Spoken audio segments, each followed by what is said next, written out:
Stop stressing over your dash cam. A few quick checks might solve the problem. Let's get you recording again. First, check if your dash cam is getting power. Look for a little light on the camera.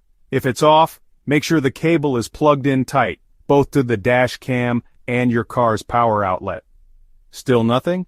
Try using another device like a phone charger in that same outlet. If that works, your dash cam cable might be the problem. Next, check the memory card. If it's full or not inserted right, your dash cam could stop working. Turn off the camera, take out the card, and put it back in. If you can, try a different memory card to see if that fixes it. Some dash cams have a reset button.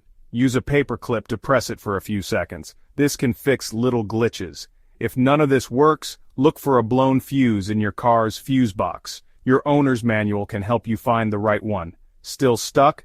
It might be time to contact Honda support or your dash cam's manufacturer. So before you panic or buy a new dash cam, try these easy steps.